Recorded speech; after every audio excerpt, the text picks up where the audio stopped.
night, working in the shop. Not doing too much on the car, it's just too dark. Can't really see much out there right now.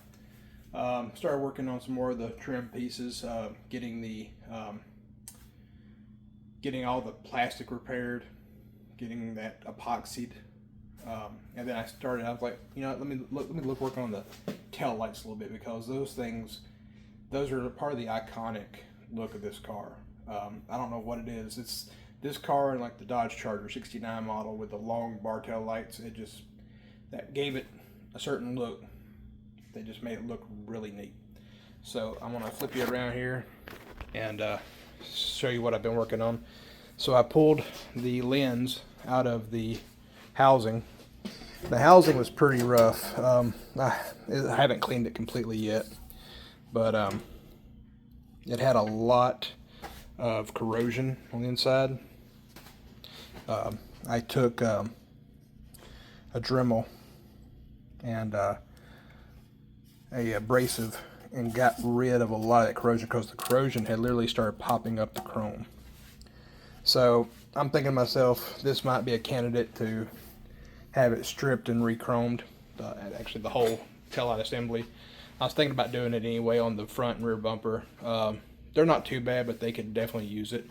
And I know a place up just north of me here in Tennessee that does re-chroming. So this might get re-chromed. And then I started working on the actual lens itself. Now, the lens looked really good, but you see these places on it, that's clear coat, because there again, whoever sold this car to the guy I bought it from just took a spray gun full of clear coat and clear coated the entire car just to make it look good. So it looked good on pictures, because I think the guy that I bought it from bought it online from an online auction. So I'm having to go through with the Dremel and a polish pad and the clear coat's literally flaking right off of the lens. So I probably got about 20 minutes in that one right there, and I probably still got like another 20-30 minutes just getting all the clear off of it. And then I've got another whole section to do like this, plus the middle, which has got the reverse lamp. But when you really polish these things up, man, they really look like glass. I did it on my last one that I had. But what I'm going to probably end up doing, I don't know if I'm going to go back chrome or not. I might just have them stripped, and then I might just spray them black. There again, the car is a really dark blue. I've even thought about, you know, painting the bumpers black, and just sort of blacking out the entire car, taking the emblems that are all chrome and blacking them out also. Let me see, I think I got the emblems down here somewhere. I've got every nut and bolt from this car bagged and labeled. Yeah, there they are.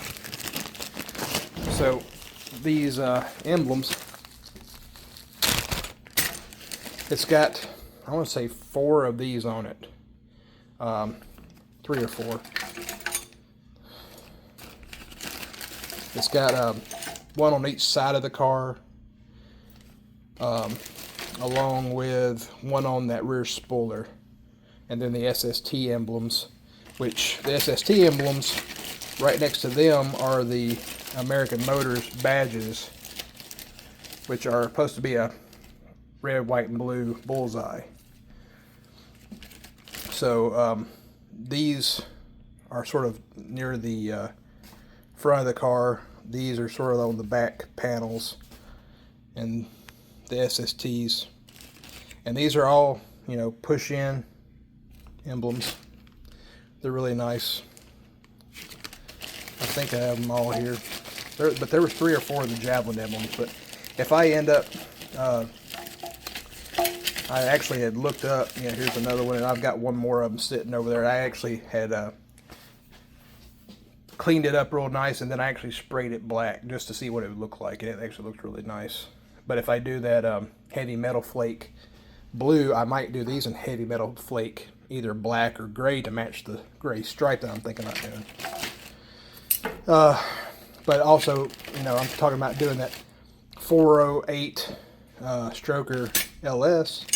And if I do that, I actually might have an emblem made. There's companies that make these emblems, and I can have a 408 LS stroker emblem made up, sort of like the graphic that I have on my channel. And actually put that up there close to the front, near the front marker lights, which is where AMC would put their engine emblems. So they had a 360, a 390, and a 401 engine emblem that they would put up there close to the front, next to the front marker lights. So I thought that would look neat. But there again, just continuing on, I finished getting that stapled, got it epoxied on the back. I'm gonna epoxy on the front and then texture it so it'll look good. Finished stapling that and epoxying on the back side. And the center console area, I actually took a piece of Kydex, cut to fit. I still got to shape a little bit of it, but I hot stapled it and epoxied the back of it too. And I'm still thinking about leaving that door off and just putting a blank panel there for a speaker, but I've still got the door, and if I decide to, I might put the door back in. The door isn't that bad. It just, I never did like them because they were hard to open. There's no grip there. You actually better off, it was a locked thing, you put the key in it and unlock it and use the key to open it. But that's where I'm at tonight. I'm just fiddling around with all the fine little pieces.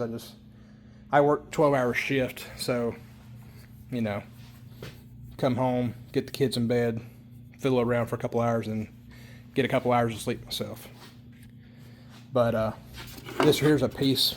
This was green, and I sprayed it with that LVP, Color Bond LVP refinish. This stuff right here, I am not joking, man. You cannot scratch this stuff off now. It does not come off. And it doesn't even really scratch when you touch it. It just rubs. Looks real nice. So I think that's probably what I'm going to end up using on all the panels. It looks really nice. But anyway, I'll keep working on it. We'll get to a point where there'll be more interesting content. This is the stuff that takes the longest and is the most boring to do. But for me, it's also a means to an end. This stuff right here is, after I get the engine and all that in, is like, you do all this, you get the interior in, and then you actually put the windows in after you get the interior in. These cars are so, I don't know, they're tight angled on the inside, and to actually try to put all the screws in with the windows in is a pain. Actually, I learned that off my first one. Well, wait until you got everything done, then put the windows in. And the cool thing about these windows is you don't have to use that that caulk that they use. You can actually buy the 3M tape. It's a tape that you just run around the entire window seal there, and the windows stick to it. And apparently that's the way they did it back in the day, and that's the way you can still. It's a butyl tape. They use butyl caulk for newer stuff, but a guy I was talking to said no. He said go on Amazon. The kit, it's like $30 for 15 feet of it. You put it on, put the windshield on, let it sit, put your trim on, and you're set. So that'll be nice, not having to call somebody out to do that caulking, because that sometimes could be a pain. I do have to get a new front windshield though. All that rust that was in the front of the on the bottom side of the windshield in the corners caused a lot of rust jacking. And rust jacking, rust grows, and so it actually chipped the corners of the glass. And when it did, whenever I was pulling it out, it literally shattered up the side of the glass. So good thing is you can get the front windshields. They're about $200. The rear windows, you can find them. Actually found a couple of them on Facebook Marketplace near me. some people are asking $400 or $500. Some people are asking $100. It just depends. And then the passenger side door glass, that's chipped on the top. And I'm trying to find another one. It's hard. And the people who have them know what they have, and they're asking a lot of money for them. But it might just be one of those things that to bite the bullet on and purchase it. I'm gonna keep working. Like I said, this right here is, of course, the instrument cluster, and it's got that wood grain. I was just spraying a little bit of paint on there to get some of that black. But this is what I'm going back with. I actually have the material. It's the same vinyl style wrap that they actually used on these on the I don't know what you would call it, the Go package, where it had a 140 mile an hour speedometer, the tachometer, and a few other gauges. But there's literally, this is 2 foot by 15 foot long piece of vinyl sticker, and that's really what's on there also. Is it's an aluminum trim but with a vinyl sticker on it. So I'm just going to trim that out. Just cut me a piece, put it on there, and then come back from the back side and cut all the holes out. And that'll make it look real nice.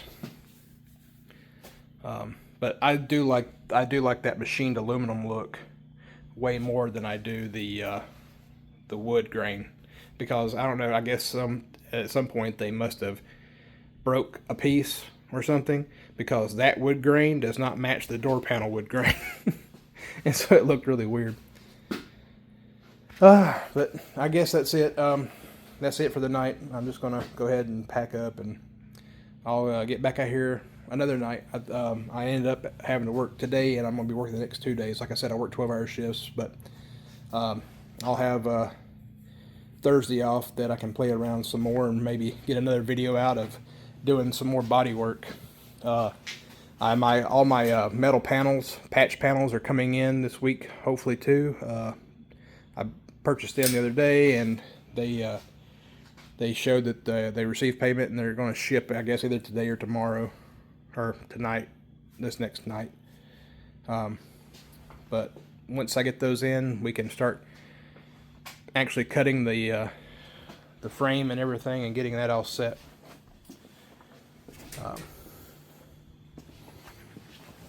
Few other things. So I'm come in from the back side here.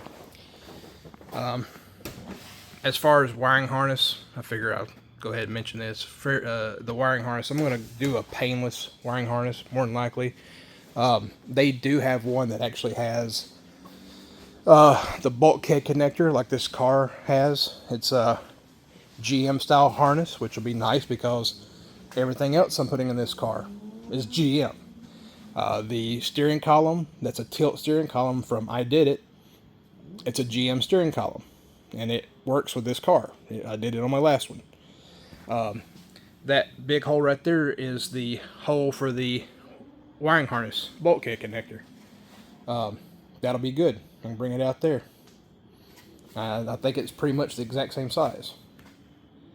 As far as like little things that I don't think a lot of people think of, but like the hood springs. The hood springs on this car are very, well, you can, if they catch just right, you can bend the hood. They're very strong hood springs. Hinges, and they're heavy. But what my plan is actually there's somebody now who makes the hinges out of billet aluminum with actual shock struts, like really nice shock struts. And I think I'm gonna get those. They seemed really well built, and would look a lot nicer. But I'm gonna get them in black. You can get them in either unfinished billet or black. And I think I'm gonna go get the black ones on that. All the brake lines are going to be stainless. Fuel lines are going to be stainless.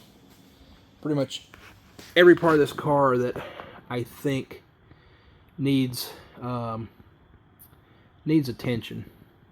I mean, it's going to be a complete from the ground up rebuild on it, which I'm happy to do. I've been wanting to do something like this for a while, especially to a car like this. We'll go over some more stuff, all my ideas. Like I said, this is mainly for me, so I can remember things. I can go back on videos and see what I was thinking when I was doing it. As soon as I get these patch panels in, we'll POR 15 the car, sandblast it POR 15. That way I don't ever worry about the rust again. Anyways, there again. Sorry, I keep on rambling. I'm gonna go ahead and let you guys go. Y'all have a good night. Like, share, subscribe. See y'all next time.